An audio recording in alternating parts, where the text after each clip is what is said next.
off. This broadcast is live. Hello. You're live. It takes, it's like 30 seconds behind, by the way. Yeah, that's fine. There we go. Yay. Now I can share. Hello. Oh, we have one person viewing. Yay. It's going to be a good conversation. Oh, I should have renamed myself. I didn't even notice that. All right, I'm sending it to Messenger. Okay. Hi. Oh. Hello. Who is watching right now? Okay, just sent it to you. Okay. Thank you. Okay.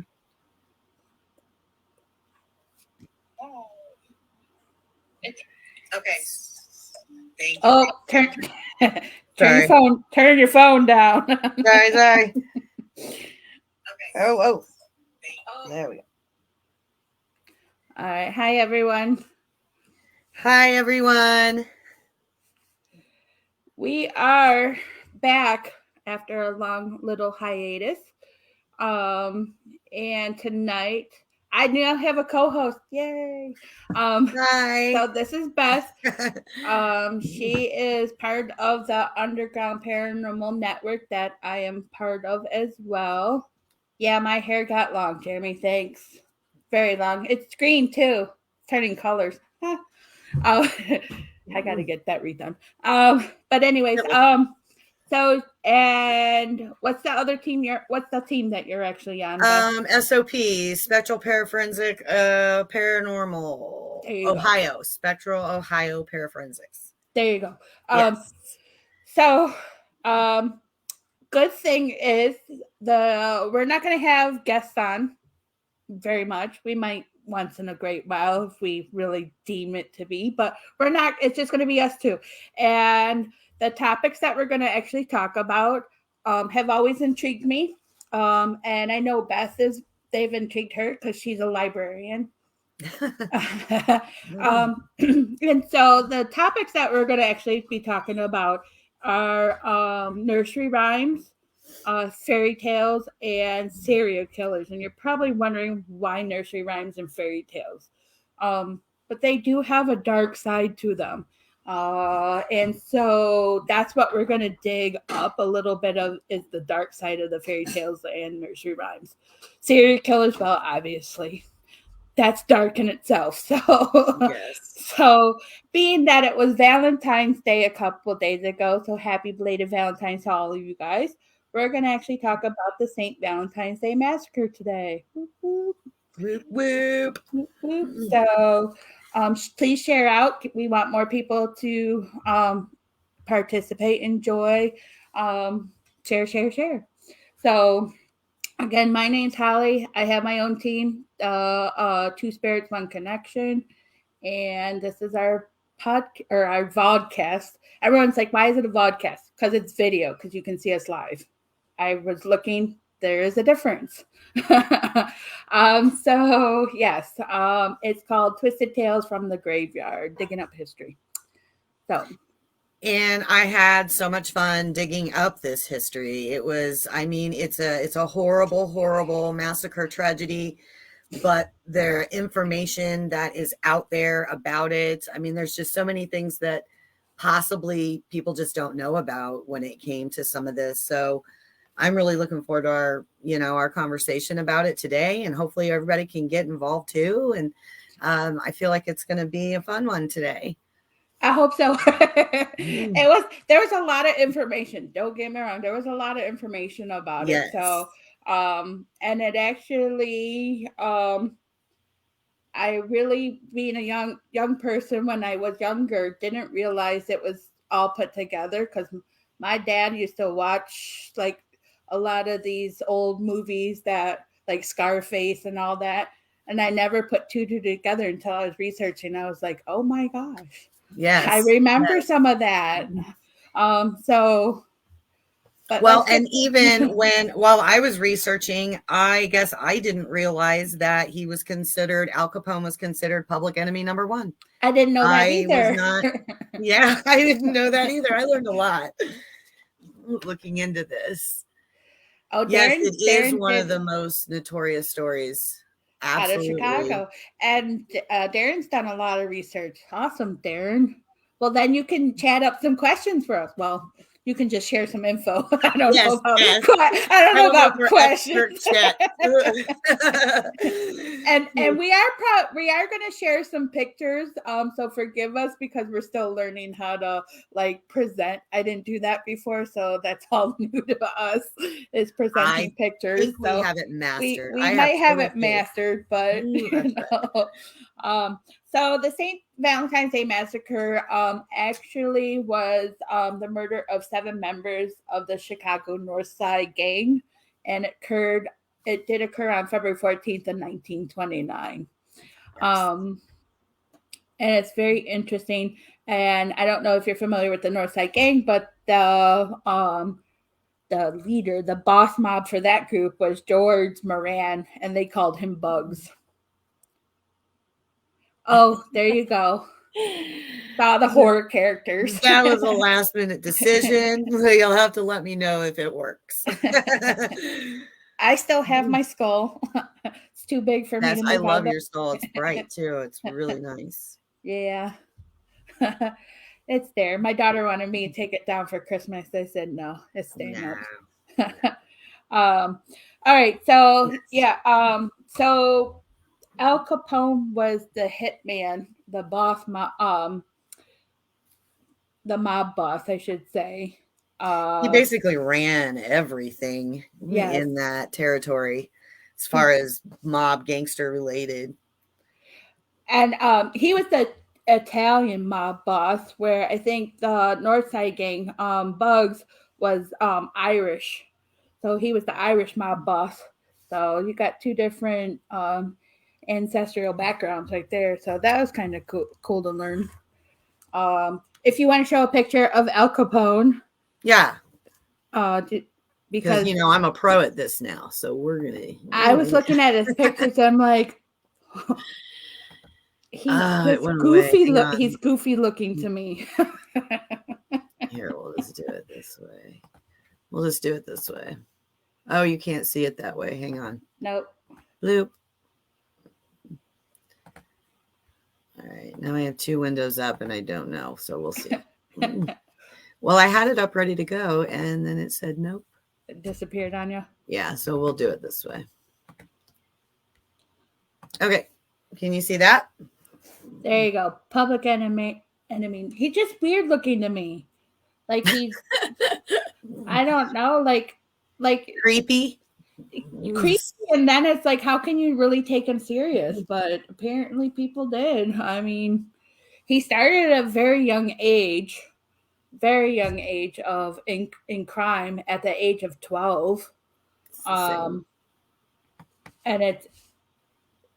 he started off like he only went to 6th grade. So for him, that's 12 years old now. I think it was not 14. A very high education. No, not a high education for everything that he was involved with. I guess you don't need much of an education to be a mob boss. Well, just to talk about some of the things that he was involved with. He was involved in illegal trades of bootlegging, gambling, prostitution. Mm-hmm. So, and he basically ran it all. He did. And he started in the, it was called, at the age of 14 is when he actually started as a store clerk. He started in a bowling alley, but he joined the South Brooklyn Rippers and the 40 Thieves Juniors, which were 2 kid gangs. So at the age of 14, he was already in gangs. Yeah. And he was I think I read he was, his parents had 8 kids. He was the 4th of 8. So I couldn't even imagine what his parents were thinking. to have your child in that age. But you know, it was the Roaring 20s. There was a lot of gang stuff going on. Yeah. So, but they were no, like at that age, he was just doing petty crimes at that time. You know. Well, and from stuff that I researched and was reading into, evidently Bugs was supposed to be there. And they actually thought that they had assassinated him when they had done all of that. And then come to find out later, he did pull up, but it was after. I think he pulled up. I might be wrong about this, but I think he pulled up in the back. Yes. Yeah. He did. And he saw a police car. So they turned around and drove away. But he was supposed to be there. And it was 4 guys, 2 of them dressed as police officers, and 2 of them were in business suits. So they were supposed to meet there because it was all about the bootlegging. They were, I'm reading from my notes. Sorry, people. This was a lot to remember. It was a lot to remember. It actually happened around 10:30 in the morning. Yes. Hi, Gina. Thank you for joining us. Hello. And it happened in a garage on North Street, which now is demolished and turned into a parking lot of a nursing home. Wow. We need to go to that nursing home and just sit in the parking lot and see what we get. Yes. Anybody want to join us? In hand, ready to go. That probably like, what are you doing? We're just sitting here. Doesn't everybody do this on a Tuesday night? Sit in the parking lot of a nursing home, right? We'll just line up saying we're trying to get in. we're on the waiting list of the nursing home, and we're just gonna sit here and wait. But yeah, it was in the Lincoln Park neighborhood of Chicago's North Side. So that's where it happened. And they were shot using 2 Thompson's submachine guns. Said over 70 bullets. Yeah. And I think did I send you the picture of the massacre? You sent me 3 pictures, 2 of which are the same. And the other one was... Oh, of course it wasn't. Well, I had a picture. But I do have a picture of, if I can get it back up, I do have a picture. I was wondering that, Jeremy, if they see the spirits. I know from what I was looking up, they did have somebody did take some of the bricks of the building, of the garage, when they knocked it down and sold them, and those people have seen spirits of some of the dead. Look, there's me. Hi. Sorry. So I was going to show you I have a picture from the Mom Museum. This is about the wall. I went to Las Vegas a year and a half ago for my wedding anniversary, and the Mom Museum was just down the way. So we walked there. It's just at the end of where we were staying, and we walked there and we went in, and I took pictures of, this is the actual wall, or a part of the wall from the St. Valentine's Day Massacre. And then this starts going into the history of Prohibition and the bootlegging and all. Yeah. And surprisingly, with the bootlegging, he did have operations here in Detroit, so that intrigued me, because he had it out for some of the Purple Gang members, which was a Jewish gang here in Detroit during that time. So to have that connection, to Al Capone, where we live, that was kind of interesting too. Yes. And the Purple Gang is part of the Underground Rail. They did all that fun stuff too. It's crazy. But yeah, that was part of the bootlegging was the biggest thing for him. That and the prostitution. Yeah. Well, and we might add that they have never really officially caught anybody in regards to this. Everything that we're saying is, what is kind of theory, somewhat, kind of a skepticism, because they're not really 100% sure. But I mean, everybody kind of knew. Well, there was one survivor. His name was Frank Gussenberg, and he actually had 14 bullet wounds, survived for about 3 hours after. They tried to question him, and he's like, nobody shot me. Yeah, he refused to even talk. He's like, no one shot me, even though he had 14 holes in his body. And then he ended up dying 3 hours later. So yeah, they couldn't really pin it on him. Well, that also kind of shows you, how it was. You didn't go against authority. You didn't question things. You didn't tell on people, and not like today. Right. Not like today, where everybody's out to tell on somebody today. It's like, they didn't have cell phones or anything back then. It was just all word of mouth. Yep. Hi, yep. Becky. Hi, Becky. But yeah, they the main reason why they did is because the Northside Gang was hijacking his very expensive whiskey. Yes. And it was coming via Canada, the Detroit River. So he was all over Canada, really, Michigan, Chicago, like California, Florida. Yeah, everywhere. I mean, what really kind of gets me is that they, your agents and your police and everybody, they knew it was going on. They knew it was happening. And yet there wasn't really a whole lot that they were doing about it. Even when witnesses came forward and had said, we saw this car, we saw these men dressed as police officers, and they came out and we saw this. Like, there was not much of an investigation toward it. They just kind of turned a blind eye. So it kind of makes you wonder what they were getting out of it. He was paying them. He was making about $100,000 a week.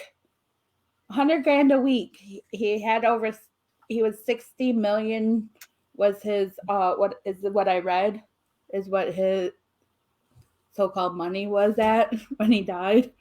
But 100,000 a week. Can you imagine making that in the year 1929? I mean, consider that against our time now. Right. That's crazy. I mean, and he was paying people off $2,000 a week to look a blind eye. I'm like, $2,000 don't get you shit anymore. But hey, back then, you were rich. The only thing that they could really get him on was tax evasion. Yeah. Yeah. So all the things that he was doing, and he, 11 years in prison. Yeah. In 1931. Yeah, and when he did go to prison, he started off in the Eastern State Penitentiary.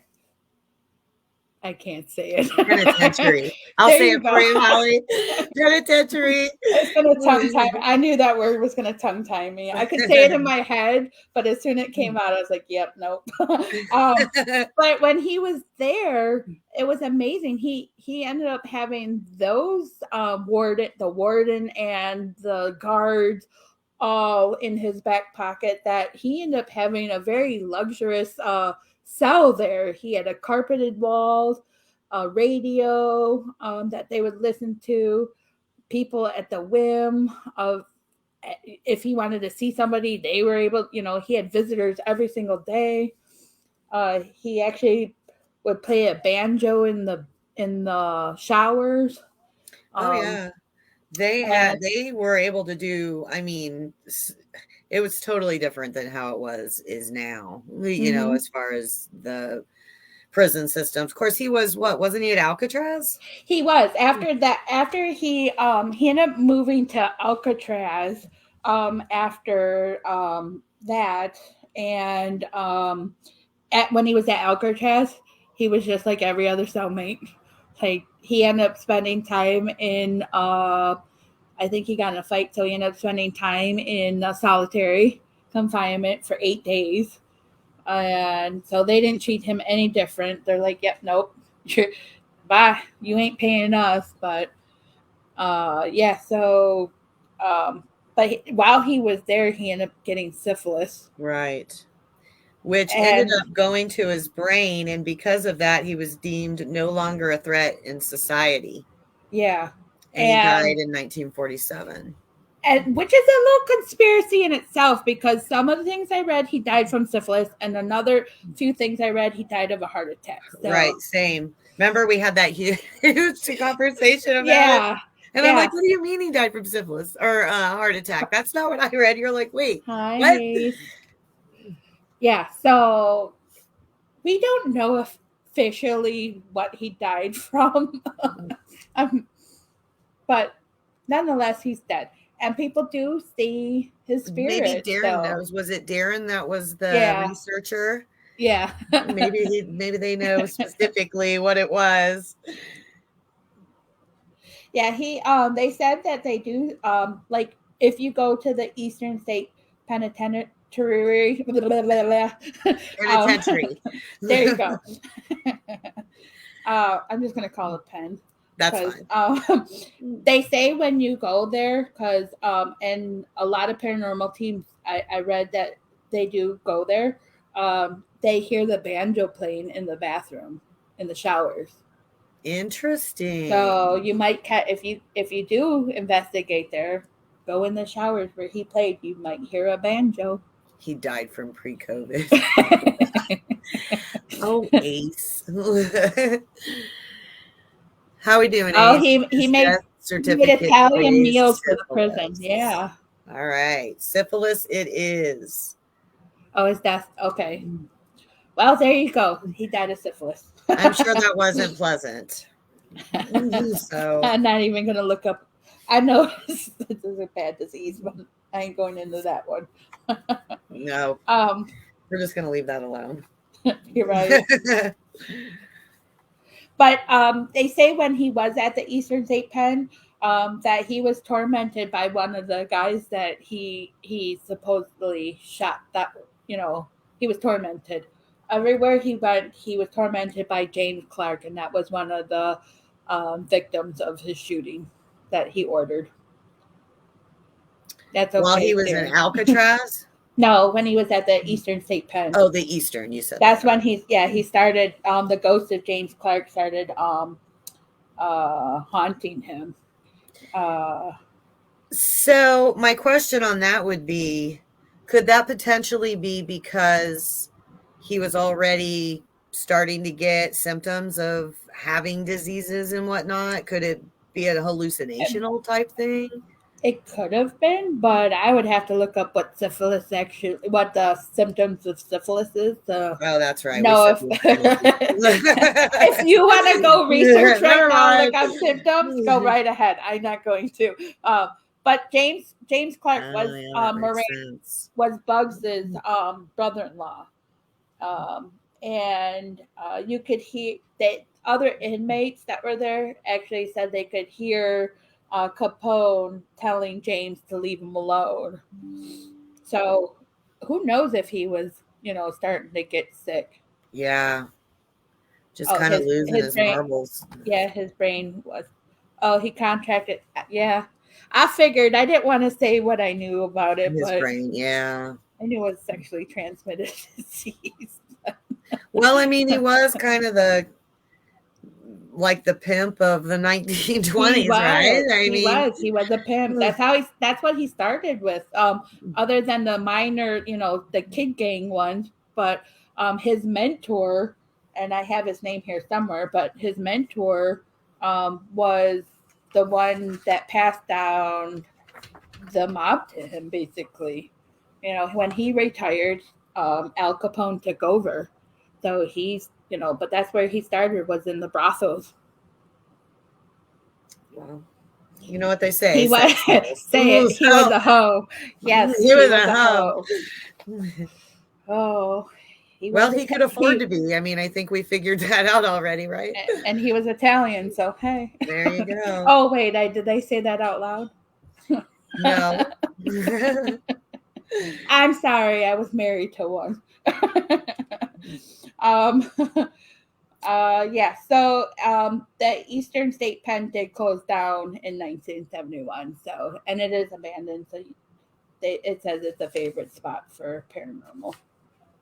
So we might have to go visit there one day. Yes. I'd like to go to Alcatraz. Oh yes, that's on my bucket list. We have to. We have to. We're going to Alcatraz. Yes. We may have to swim, but by golly. Yeah, he was actually. We are going to get there. Well, they do have a ferry there. You can take tours. Right. You just can't do paranormal investigations there. But hey, we'll just sneak in. We'll just take a tour. I know, right? A tour. Right. But he actually was transferred to Alcatraz in 1931. And he was listed as public enemy number 1. So I read that in 1931, when he was convicted of the income tax evasion, he was sentenced to 10 years in federal institution plus another year for jury tampering. I didn't know that. Yeah. So he got an extra year. He's paying everybody. Right. He just didn't learn any lessons. No. While he's in there, he's still making more. But yeah, so I didn't know he was considered Scarface. Did you know that? I didn't know that till you told me. I didn't know. I was reading that and I was like, I remember that movie. I remember watching that movie as a kid. I just didn't put. What was that famous saying? Say hello to my little friend. Is that from that? Okay. I think so. I am not good at but yeah, the reason they called him Scarface is because in one of the fights somebody took a razor blade to his face. So he had a big scar on his face. But yeah, Yeah. So, oh wait, I was wrong. I gave you the wrong info. It wasn't the Eastern State Pen. It was Alcatraz that he played the banjo in. Oh. So if you go to Alcatraz in the showers, then you'll hear the banjos. It says tour guides and visitors have reported hearing the ghostly banjo twang in the shower room from his cell B181. Later renumbered B206. Hi, John. Hi, Kyle. Hi, John. Kyle. Ace came in earlier. Did you see that? I did. Yeah. So it wasn't the Eastern State Pen. It was Alcatraz. My bad. Say, I told you too much to remember. Well, I would love to be able to go and do a tour at Alcatraz and just see if you can get some EVPs. Right. I mean, it depends on the size of the group, but if you can kind of get lost going to the bathroom kind of thing. Of course, maybe you don't want to get lost in Alcatraz. Yeah, Ace has been there and he doesn't remember hearing the banjos. Maybe you didn't go to the right showers. Well, there's probably lots of showers. I was going to say something bad, but I'll keep it clean. Turning in for a few in the midst of watching a horror movie called Barbarian. Oh, I've seen Barbarian. Yep. I have not seen that. Yep. That's a weird movie. Yeah. Not going to lie, it's weird. And the ending was like, nope. I don't know about this. Ace was not there when it was open. Hi, Peggy. I hope you're feeling better. I'm glad you jumped on. We're talking about Al Capone. We're talking about Al Capone. Here, let me see if I can share his picture again for those that are just coming on. And Of course, you know it's probably not going to work right. Oh, you don't miss me, John? Thanks. Okay.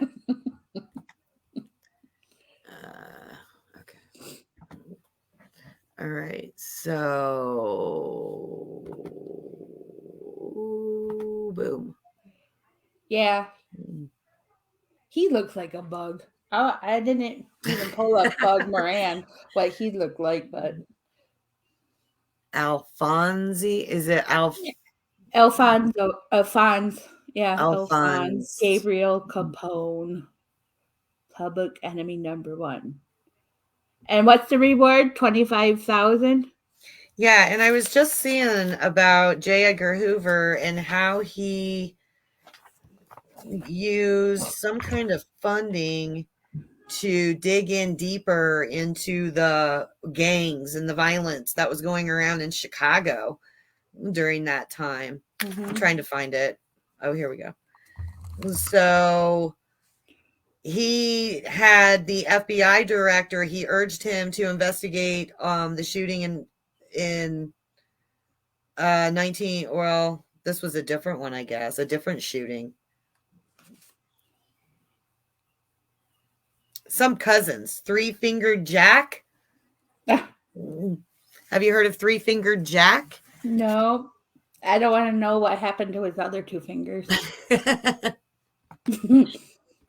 Nope. Well, the researcher in me wants to look up Three Fingered Jack, but so yeah, I did. I mean, there was just so much information about all this and where, you know, and just to know that it wasn't even this that ended up ultimately giving him prison time. I mean, think of those families that had to, you know, bury their loved ones, and it's just so sad and all It the way is. around. Although they were all criminals too, but nobody deserves to die, obviously. No, and it's you know, not only what you can hear his spirit at Alcatraz, but he's been known to be roaming around where Florida, where Right. he had his final living, you know. But I guess he had a beloved boat out there, and people could see his spirit hanging out near his boat. Who was Capone's main hitman? I have it. No, I Give know me a this. second. Yeah, here we go. Give me a second, Darren, because I highlighted names earlier. I did highlight names, a lot of them too, so that's why I'm getting mixed up. Because I'm going to give you names of the victims, not, you know, his hitman. But if you want to share, go ahead and share it. Please.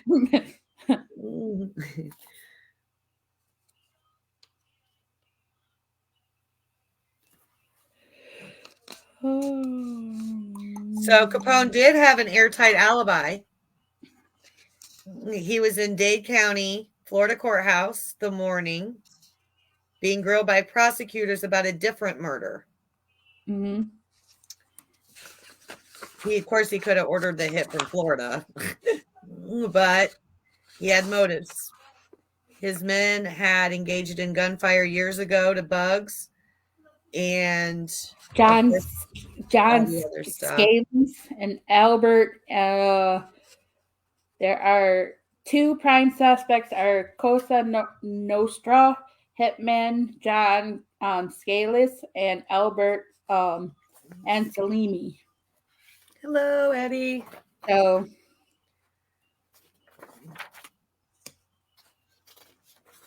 and John Scalise was bragging that he was the most powerful man in Chicago. So those are some of the other suspects of that. Then there's Machine Gun Jack McKern. Capone's henchman is Machine Gun Jack McKern. He's the one who assembled. He's the one who assembled the murder team. So Capone basically ordered the hit. Machine Gun Jack put the team together. That included Lookouts Brian Bolt, Jimmy Moran, no relation to Bugs, and Jimmy McCryson, if I'm saying these right. Their job was to watch the garage and alert Tony Accordo, who was the other triggerman. Yeah, so Adam Hare, second in yeah, some of these names are hard to pronounce too. Yeah, so there's can you make that a little bigger? It looks really small all of a sudden. But those were his gang members. So the police did end up testing. They ended up finding the two Thompson guns. Oh. That's not what you want to share. Yeah, we're gonna stop that right now. That's a private chat. Anywho, they did end up test the two guns that they did find. The machine guns, they did test, and they did turn out to be the ones that were used in the St. Valentine's Day massacre. So they did find the guns. Yep.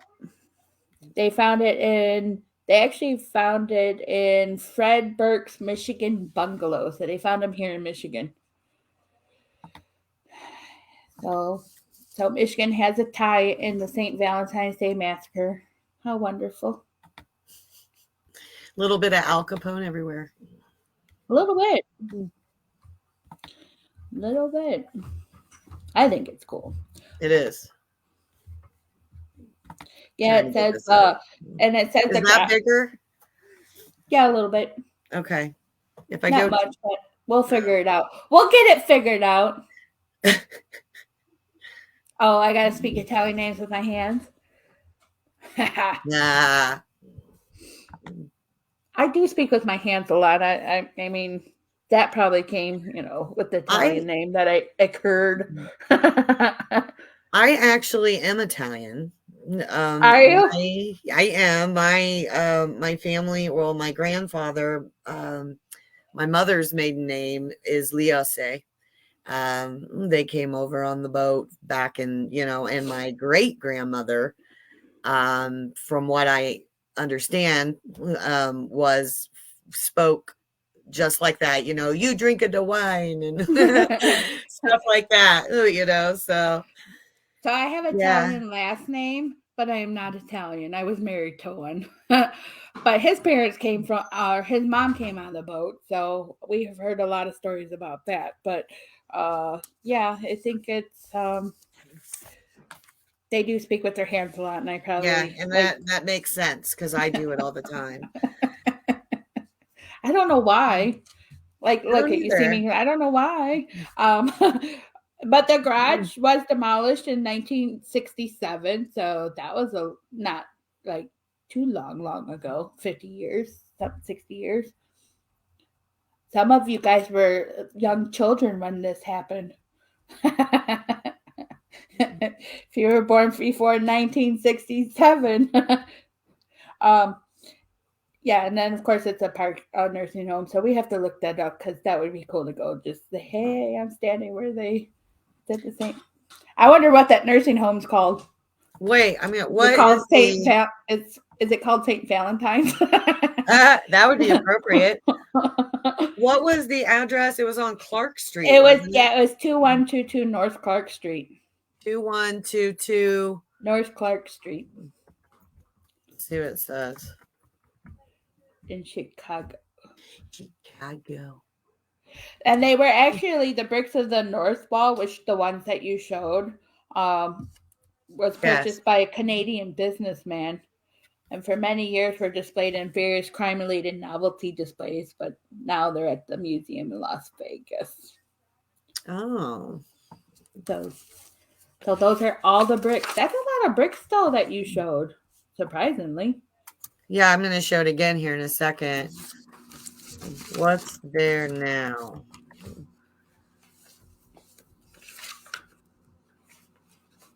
I was looking up to see what's there now. It's not being definite on it. Sorry, babe. That would be major digging, but it's we definitely should find out and post it. Let me get that picture of the wall. Hey, you were a child back then. I had to point it out. I think it's pretty cool. Um,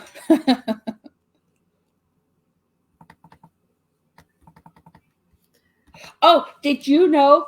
Okay, this is pretty interesting too. That this was such a big case that even the president, it attracted the attention of President Hubert Hoover.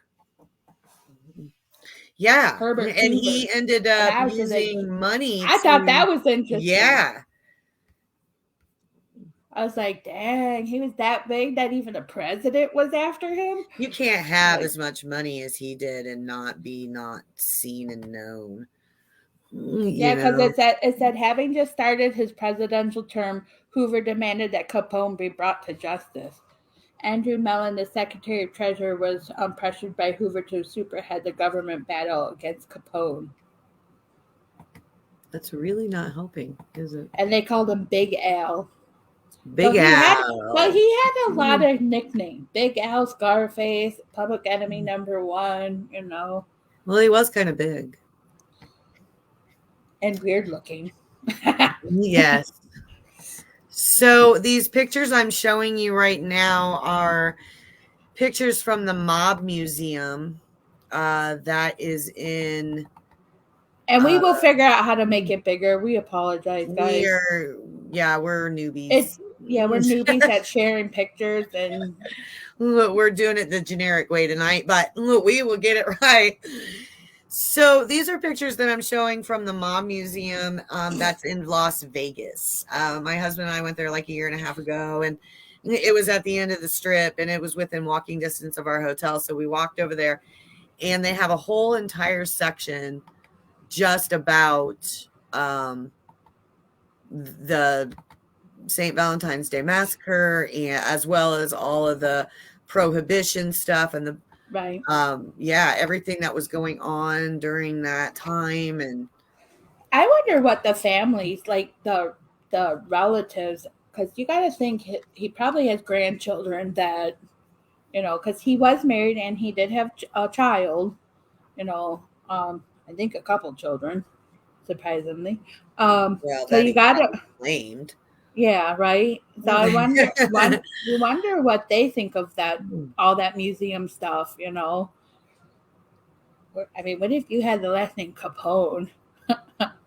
Like, I wonder how many living relatives there are of him, like a descendant of. Yeah. Eddie Pence, you need to move. They're not talking good stuff about that train derailment. Not at all. I don't even like watching it anymore. Like about it. It was not good stuff. So according to Google, so this means it has to be true. It says that there is a few living relatives still. Sonny Capone is Al's only legitimate descendant. Chances for the family line to continue rested entirely on him. Huh. So then I guess we'd have to find out. Grandchildren. Oh, Al Capone's granddaughter selling mobsters' belongings. Interesting. I wonder if people could pick up anything on his belongings. Like, yeah, I mean, you know, people always say things are can attached. Yeah. I wonder if anything of his is attached.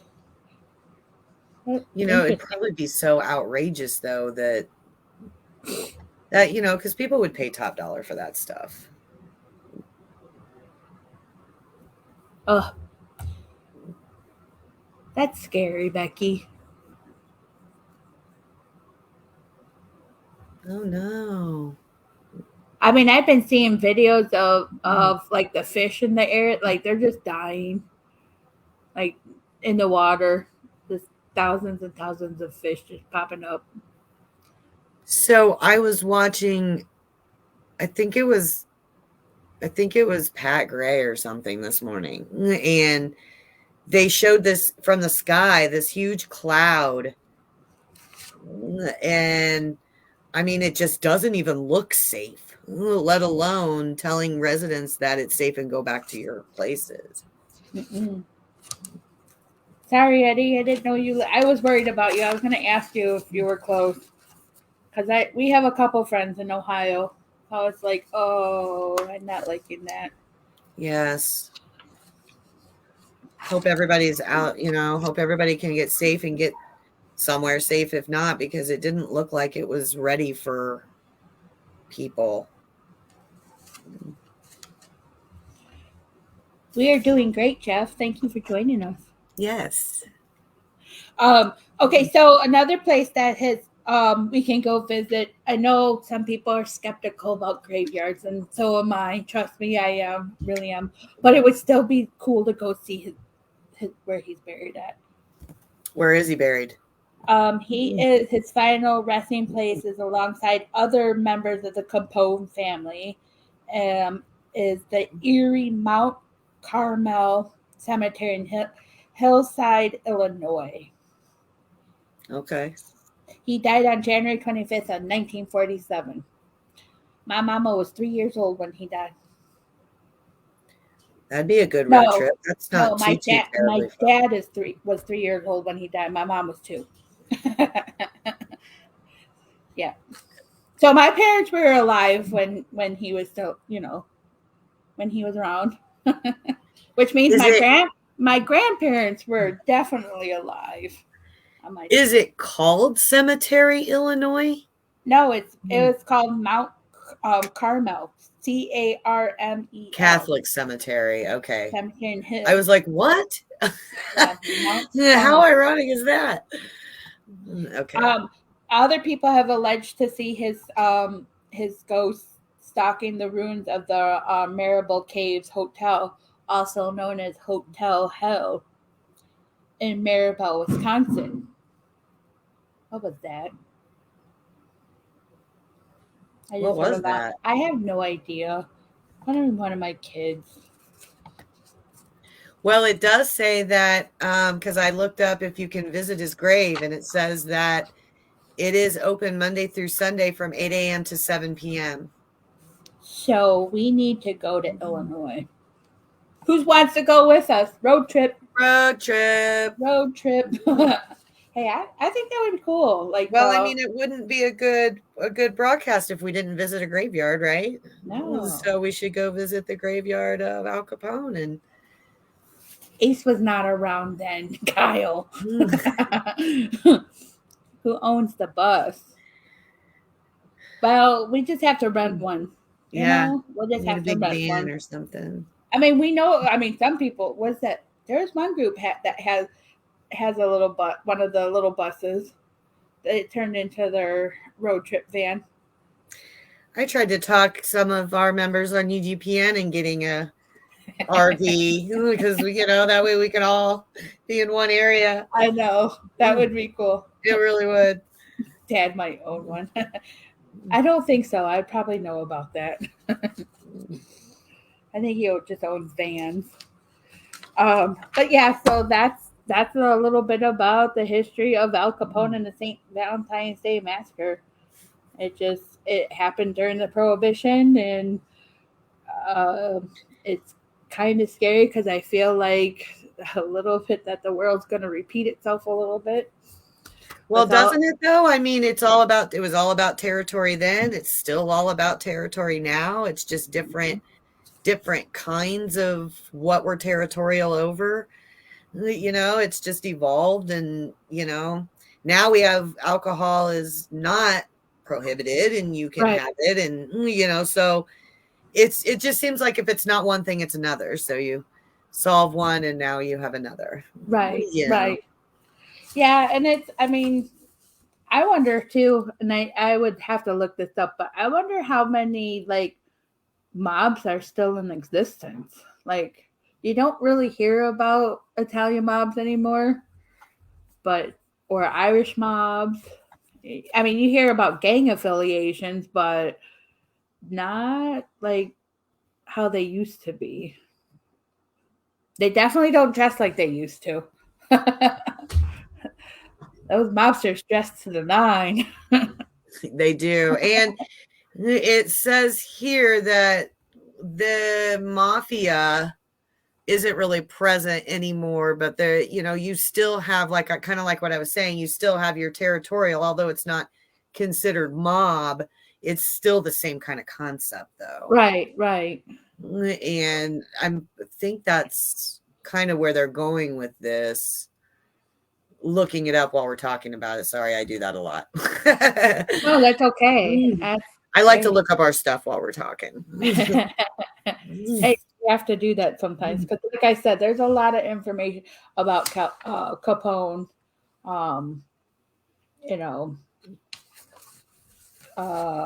But we hit the gist of it. Yes, there is mafia everywhere. Organized crime, yes. Yeah, well, that's how I said. They're more used as called gangs now instead of mafia. They're still in existence. Gangs are. Well, and I feel like there could be our government and organized crime. Thank you. I was just getting ready to go there. But we're not going to get into that. We're not going to get into that because I don't want to get banned. I was like, what are they saying? Right. Say, what? We're going to get flagged. Yeah, no, thank you. We don't. No, but right. We just started back up. We don't want to. We don't want to lose our spot now. That's right. We just started.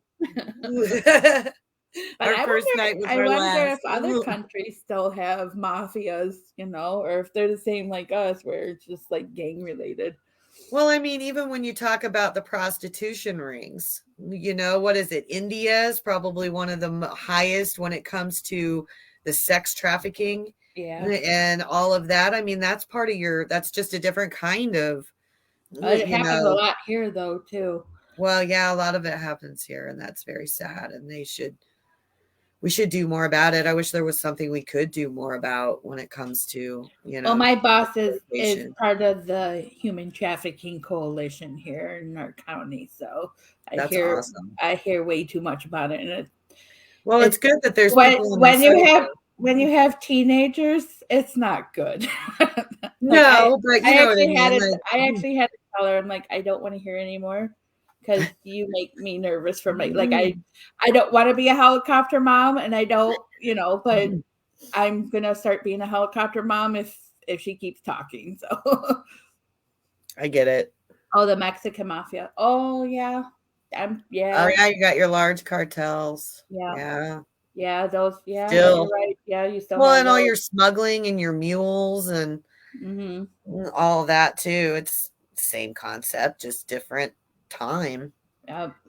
And we've gotten smarter, and things have gotten, I guess smarter as far as how more inventive on how we bring things over and take things out, and it's kind of sad, really.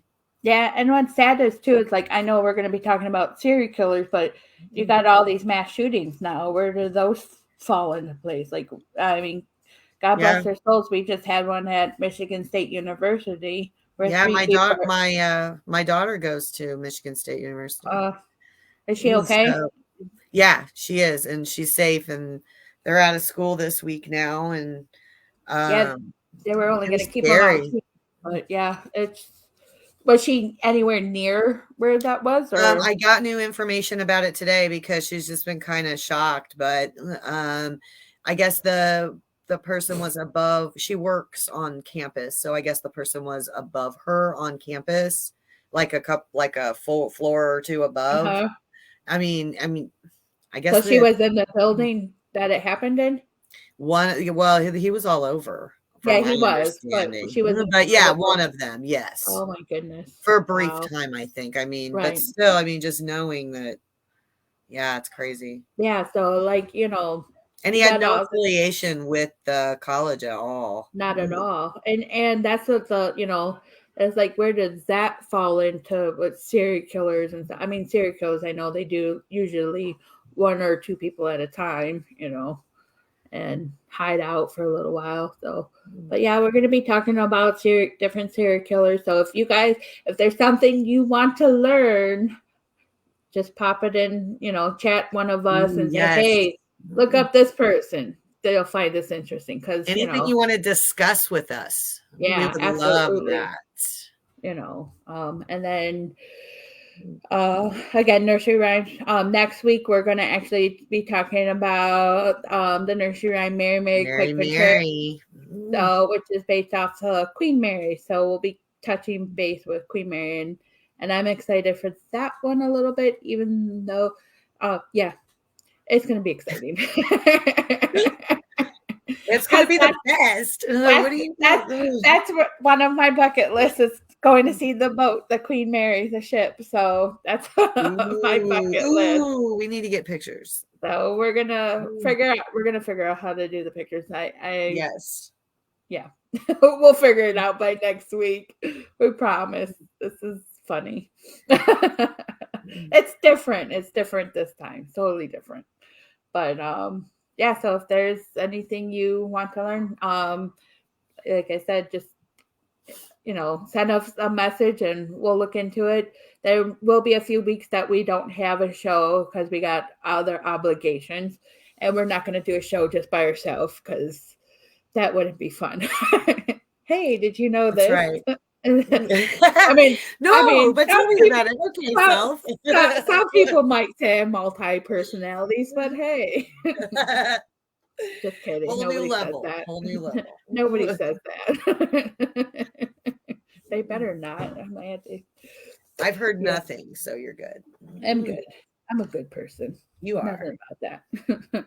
So anyway, well, I just want to say thank you to everybody that did pop in, even if it was a few minutes. Yes. Thank you for popping in. Thank you for having conversations with us. And we will be back next Thursday, same time, 7 p.m., right here on the RU Media Network and Things Network. So, and eventually we might share to YouTube.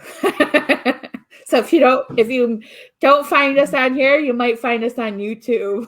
We'll be somewhere. Just find us. Look for us. We'll be out. That's right. So you guys have a great night. Enjoy the rest of the week. And we'll see you next week. Bye. All right, guys. Bye.